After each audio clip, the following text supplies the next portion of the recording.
Good evening बच्चों, कैसे हैं आप सब। पढ़ाई लिखाई कैसी चल रही है सबकी। उम्मीद है सब कुछ ठीक ठाक होगा और लॉकडाउन का मज़ा उठा रहे होंगे आप।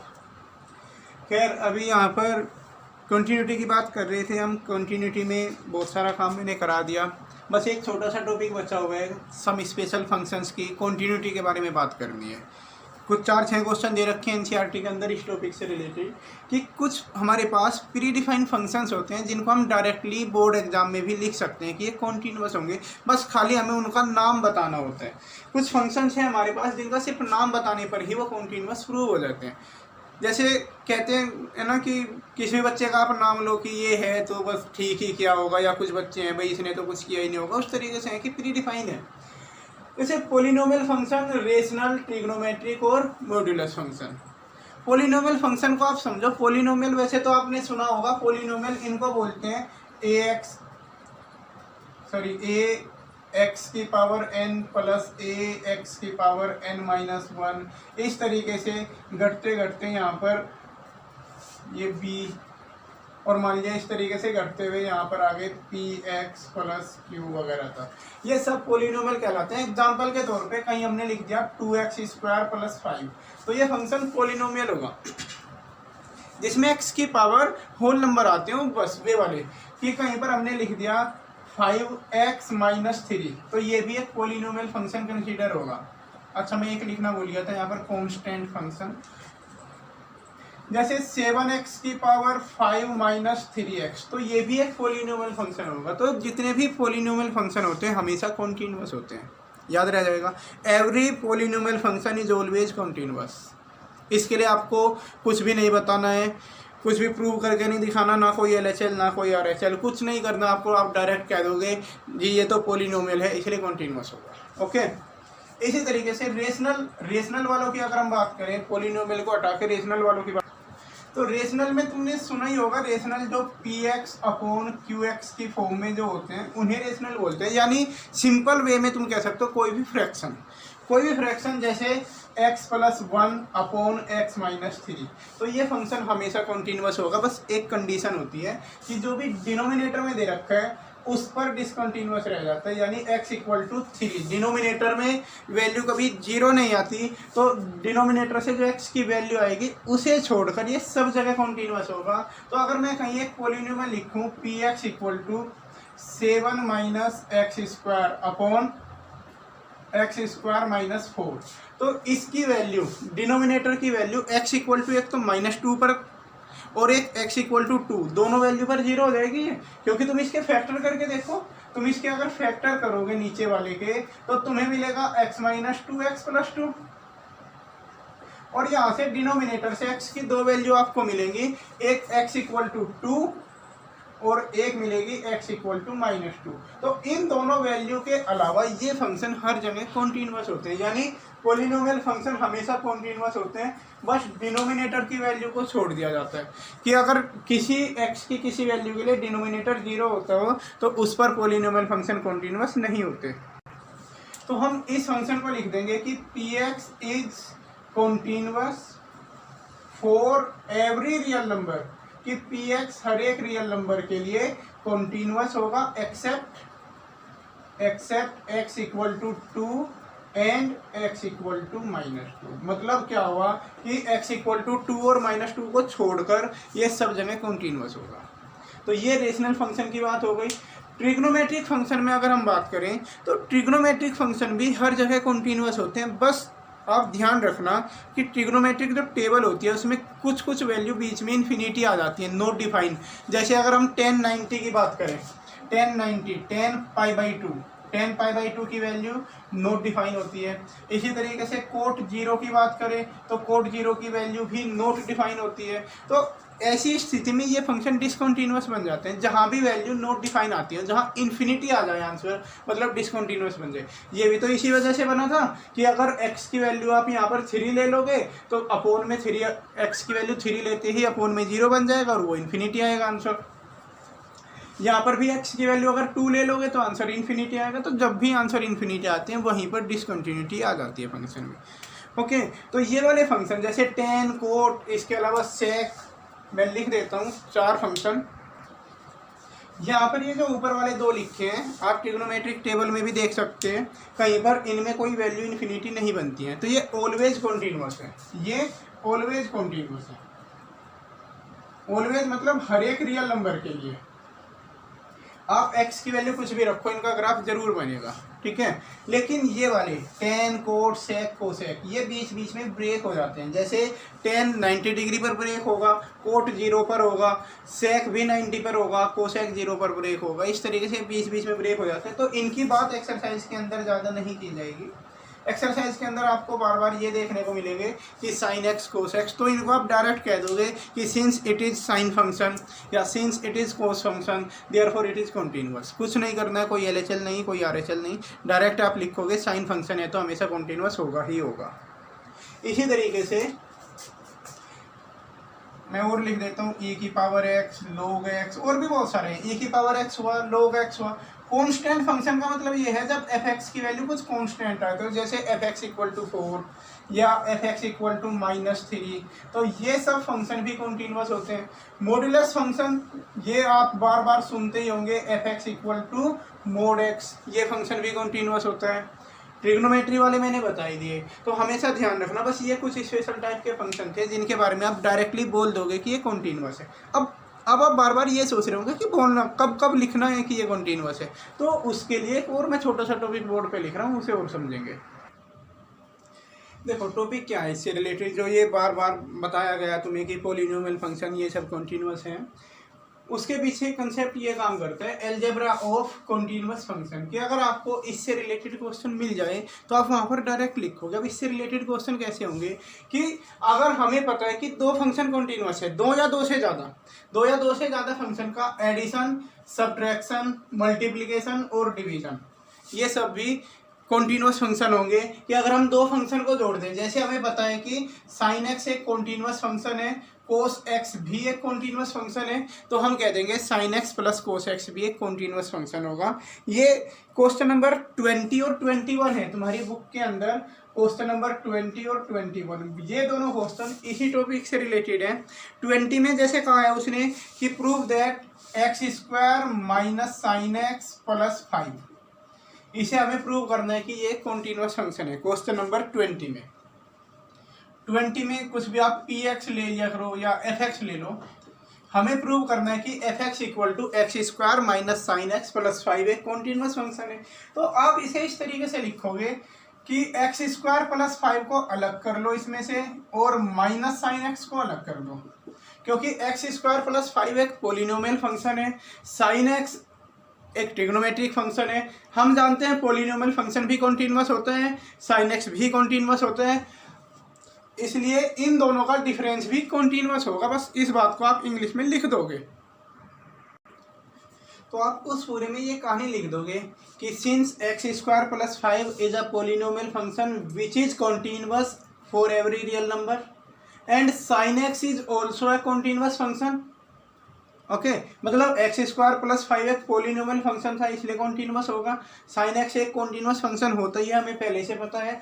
और हमें ये भी पता है and we know that difference of two continuous function is a continuous function, कि इन दोनों का सब्ट्रैक्शन, डिफरेंस मतलब दोनों का सब्ट्रैक्शन भी एक कॉन्टिन्यूअस फंक्शन होगा, देख सकते हो। तो इनका एडिशन होता, सब्ट्रैक्शन, या फिर ये मल्टीप्लाई में होते तब भी और डिवाइड में होते तब भी। बस डिवाइड में एक कंडीशन चेंज हो जाएगी थोड़ी सी, अभी बता रहा हूँ। तो फिलहाल तो लिखने का तरीका ये होगा कि अगर इसकी कंटिन्यूटी आपको चेक करनी है और एग्जाम में 2 नंबर का आपको क्वेश्चन मिल जाता है, 1 या 2 नंबर का, तो आप डायरेक्ट लाइन लिखोगे, कोई LHL RHL कैलकुलेट नहीं करनी होती है। ये यूज है बस पॉलिनोमियल फंक्शन और ट्रिग्नोमेट्रिक फंक्शन वगैरह का जो कॉम्बिनेशन के ऊपर क्वेश्चन बनता है वो आप इस तरीके से लिख दोगे।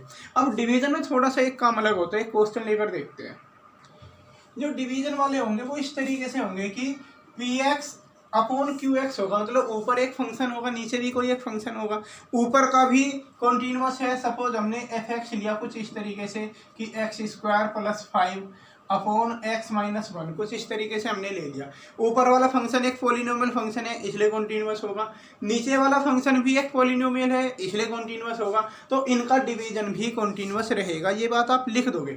बट इसमें बस एक कंडीशन होती है कि जो डिनोमिनेटर है वो कभी जीरो नहीं होना चाहिए। तो डिनोमिनेटर को आप जब जीरो रखोगे तो x की वैल्यू 1 मिलेगी। तो इसमें आप लिख दोगे कुछ इस तरीके से, तो आप ये लिख दोगे कि x square plus 5 is a polynomial function and x minus 1 is also a polynomial function. Therefore इनका जो रेशियो है, जो इनसे फ्रैक्शन बनी, वो भी कंटिन्यूअस होगी।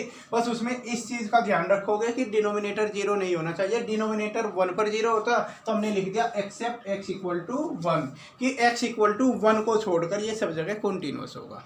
ओके इसके अलावा ये चार तो आपने पहले भी पढ़े हैं, एडिशन, सब्ट्रैक्शन, मल्टीप्लिकेशन और division. Algebra of continuous function में 5 चीजें हैं। एक ये है आपकी कंपोजिशन, ये नहीं पढ़ा होगा आपने कि दो फंक्शन का कंपोजिशन भी होता है। एडिशन होता है, दो फंक्शन को जोड़ सकते हैं, दो फंक्शन को आपस में घटा सकते हैं, मल्टीप्लाई कर सकते हैं, डिवाइड कर सकते हैं। ये कंपोजिशन क्या वर्ड है, इसके बारे में देखते हैं। कंपोजिशन का मतलब क्या है? जब एक फंक्शन के अंदर दूसरा फंक्शन यूज होता हो। अब इसका मीनिंग समझना, मान लिया दो फंक्शन एफ एक्स और जी एक्स है, तो अगर हम इनसे दो अलग अलग फंक्शन कुछ इस तरीके से बनाए, एफ ऑफ जी एक्स और जी ऑफ एफ एक्स, ये दो अलग अलग हैं। बच्चे से गोफ और फोग पढ़ते हैं, फोग और गोफ, मतलब एफ ऑफ जी एक्स और जी ऑफ एफ एक्स का मीनिंग ऐसे समझ में आएगा आपको इस टाइप से कि जैसे सपोज एफ एक्स हमने लिया साइन एक्स और जी एक्स हमने ले लिया अंडर रूट एक्स, जी एक्स को हमने अंडर रूट एक्स लिया। अब आपको अगर एफ ऑफ जी एक्स और जी ऑफ एफ एक्स फाइंड करना है, एफ ऑफ जी एक्स, तो एफ ऑफ जी एक्स का एक्चुअल मीनिंग होता है एफ और उसके अंदर हम जी एक्स को यूज करेंगे। ध्यान से समझते रहना, एफ ऑफ जी एक्स का मतलब है एफ के अंदर हम जी एक्स को यूज करेंगे। एक्चुअली ये रिलेशन इन फंक्शन वाला जो चैप्टर है उससे रिलेटेड टॉपिक है, थोड़ा सा कंपोजिशन आप वहाँ पर पढ़ते हैं उसकी तीसरी एक्सरसाइज में, फिर भी समझ में आ जाएगा। अभी एफ के अंदर अब क्या करोगे आप, जो जी एक्स लिखा हुआ है, जैसे एफ एक्स तो साइन एक्स के बराबर है, ध्यान से समझना, एफ एक्स साइन एक्स के इक्वल है। अगर मैं कहूँ एफ जी एक्स किसके इक्वल होगा, तो आप यहाँ देखो एफ जी एक्स हो जाएगा साइन जी एक्स के इक्वल, तो आप इसे साइन जी एक्स लिख दोगे। फिर से सुनो, जब एफ एक्स साइन एक्स के इक्वल है और मैं कहूँ एक्स की जगह जी एक्स आया, यहाँ पर एक्स की जगह जी एक्स आया, तो एफ जी एक्स साइन जी एक्स के इक्वल होगा। और फिर जी एक्स की वैल्यू रख दोगे, जी एक्स तो रूट एक्स के बराबर है, तो ये आ जाएगा साइन अंडर रूट एक्स। तो इस टाइप का फंक्शन ये कंपोजिशन फंक्शन हुआ। ऐसे ही जी ऑफ एफ एक्स फाइंड करके देखते हैं, तो उसमें जी और अंदर रहेगा एफ एक्स, अंदर एफ एक्स होगा। अब जैसे जी एक्स है, जी एक्स तो अंडर रूट एक्स है, अगर जी एफ एक्स लिखना हो, जी एक्स की वैल्यू अंडर रूट एक्स है, जी एफ एक्स लिखना हो तो अंडर रूट एफ एक्स लिख देंगे उसे, अंडर रूट एफ एक्स, और उसके बाद इसमें एफ एक्स की वैल्यू रख दोगे, एफ एक्स की वैल्यू होगी साइन एक्स, तो अंडर रूट साइन एक्स बन जाएगा। इस तरीके से हमने देखा कि एफ ऑफ जी एक्स तो साइन अंडर रूट एक्स के बराबर आया, g of f x under root sine x के बराबर। ये तो साइन अंडर रूट एक्स है, ये अंडर रूट साइन एक्स है, ये दो अलग अलग आए हैं, ठीक है। ये दोनों ही कंपोजिट फंक्शन कहलाते हैं। वैसे आपने इनका यूज इससे पहले भी कर रखा है, जैसे डिफरेंशिएशन में आपने चेन रूल जहाँ अप्लाई करते हैं ना, वो चेन रूल एक्चुअल में आप अप्लाई ही करते हो कंपोजिट फंक्शन के लिए। ऐसे ही क्वेश्चन में जो अप्लाई किया जाता है जहाँ एक्स की जगह पर कुछ और आ जाता है, जैसे साइन एक्स स्क्वायर हो गया, एक्स ना आके कुछ और दूसरा फंक्शन आ जाए, तो वो एक्चुअल में कंपोजिट फंक्शन थे। जैसे कहीं पर आपको 10 उसके अंदर रूट एक्स मिल जाए, तो ये सब कंपोजिट फंक्शन कहलाते हैं। ई की पावर अंडर रूट एक्स हो जाए, तो ये भी एक कंपोजिट फंक्शन होगा। तो कंपोजिट फंक्शन में इस तरीके के फंक्शन को बोलते हैं जब एक्स की जगह पर कोई दूसरा एक अलग फंक्शन यूज हो जाए, उन्हें बोलते हैं दो फंक्शन का कंपोजिशन। दो का भी हो सकता है, 3 4 कितनों का भी हो सकता है, बट तुम्हारी बुक के अकॉर्डिंग दो के ही दे रखे हैं कंपोजिट फंक्शन। तो इसके बारे में इस टॉपिक में यही कहा गया कि दो फंक्शन अगर कॉन्टिन्यूअस है तो उनका कंपोजिशन भी कॉन्टिन्यूअस होगा। जैसे आप इसमें देखो, साइन एक्स एक कॉन्टिन्यूअस फंक्शन है, अंडर रूट एक्स भी एक कॉन्टिन्यूअस फंक्शन है, तो इन दोनों का कंपोजिशन भी कॉन्टिन्यूअस रहेगा। चाहे साइन पहले आया हो अंडर रूट एक्स बाद में आया हो या अंडर रूट एक्स पहले साइन बाद में, कोई फ़र्क नहीं पड़ता। अगर दो फंक्शन का कंपोजिशन है और दोनों फंक्शन कॉन्टीन्यूअस हैं तो उनका कंपोजिशन भी कॉन्टीन्यूअस होगा। तो कंपोजिशन के क्वेश्चन कैसे होते हैं ये आपको क्वेश्चन नंबर 31, 32, 33 और 34 ये सब ऐसे ही दे रखे हैं जो बाद के 4 क्वेश्चन हैं। 2 मैं करा देता हूँ, 2 आप खुद कर लेंगे। जैसे एक लिखा हुआ है f(x) = cos x स्क्वायर, एक लिखा है f(x) = mod cos x। तो सबसे पहले तो आपको यही पहचान करनी है कि ये एक्चुअल में किन किन से मिलके बने हैं, कि ये कंपोजिट फंक्शन है भी कि नहीं है। तो वो आपको यहीं से देखने में लगेगा कि cos x ना हो के यहाँ पर x की जगह कुछ और आया। और एक्चुअल में अगर हम इसकी बात करें, हमारे पास फंक्शन होता है mod x, लेकिन mod x ना हो के मोड के अंदर cos x आ गया। तो एक फंक्शन के अंदर दूसरा यूज हुआ है। यहाँ cos x ना हो के cos के अंदर x स्क्वायर आया है, cos के अंदर x स्क्वायर यूज हुआ है तो कंपोजिट फंक्शन होगा। यहाँ पर मोड के अंदर cos x यूज हुआ है तो ये भी कंपोजिट फंक्शन होगा। अब कंपोजिट फंक्शन में इसके जो कंपोनेंट फंक्शन हैं जो जिनसे मिलकर ये बना है उन्हें अलग अलग निकालते हैं दोनों को, एक को hx और एक को gx मान लो आप। इसमें 2 अलग अलग पहचानने होंगे और आपको इजीली दिखाई देगा कि अंदर लिखा हुआ है एक्स स्क्वायर और बाहर आप कोस एक्स। कोस खाली कोस कुछ नहीं होता, कोस एक्स लिखोगे, ठीक है। तो अंदर एक्स स्क्वायर है और बाहर कोस एक्स है, तो एक फंक्शन एक्स स्क्वायर हुआ यहाँ पर और एक कोस एक्स। एच एक्स को आपने एक्स स्क्वायर मान लिया, जी एक्स को आपने कोस एक्स मान लिया।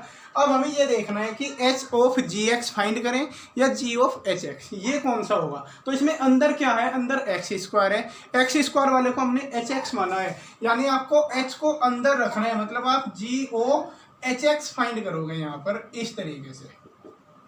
ये बात क्लियर है। जी ओ एच एक्स कहाँ से आया, मतलब ये क्यों लेना है हमें, क्योंकि हमें यहाँ पर इसे वापस कंपोजिशन करके कोस एक्स स्क्वायर बनाना था कि इसके कंपोजिशन से कोस एक्स स्क्वायर बनेगा। तो कोस एक्स स्क्वायर बनाने के लिए तो ये एक्स स्क्वायर अंदर था इसलिए एच वाले को अंदर लिखा हमने। तो जी ओ एच एक्स जब लिखेंगे इसे नेक्स्ट लाइन में लिख देना जी एच एक्स, और जब जी एच एक्स तो आप जी एक्स से स्टार्टिंग करो, जी एक्स कोस एक्स के बराबर है तो जी एच एक्स हो जाएगा कोस एच एक्स के इक्वल, कोस एच एक्स। फिर एच एक्स की वैल्यू रख दोगे, एच एक्स एक्स स्क्वायर के इक्वल है तो ये कोस एक्स स्क्वायर बन गया, और कोस एक्स स्क्वायर को ही एफ एक्स दे रखा है क्वेश्चन में। यानी कि हम देख सकते हैं कि जो एफ एक्स है वो जी और एच एक्स के इक्वल है। तो एफ एक्स जी और एच एक्स का कंपोजिशन है। अब आप नीचे यही लाइन आपको लिखनी है कि since F X is the composition of ji X and H X. मैं लिख के दिखा देता हूँ,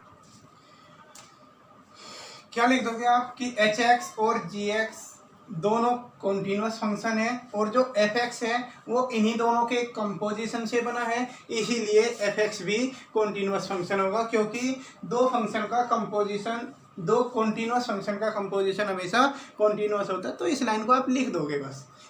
इसमें एक बात नोटिस करना कि कोई LHL RHL वगैरह का जिक्र नहीं किया है क्वेश्चन में, ठीक है। डायरेक्ट ऐसे ही इसमें आपको दो फंक्शन देखने हैं तो एच एक्स को आप ले लो मोड एक्स और जी एक्स को आप ले लो यहाँ पर कोस एक्स, क्योंकि दो अलग अलग, एक मॉड्यूलस फंक्शन यूज हुआ है और एक कोस वाला फंक्शन यूज हुआ है। तो एक आप मोड एक्स ले लो, एक कोस एक्स ले लो। अब आप देख सकते हो कि मोड के अंदर कोस है, मोड के अंदर कोस है, मतलब एच के अंदर जी है, तो आप H of ji X find करो।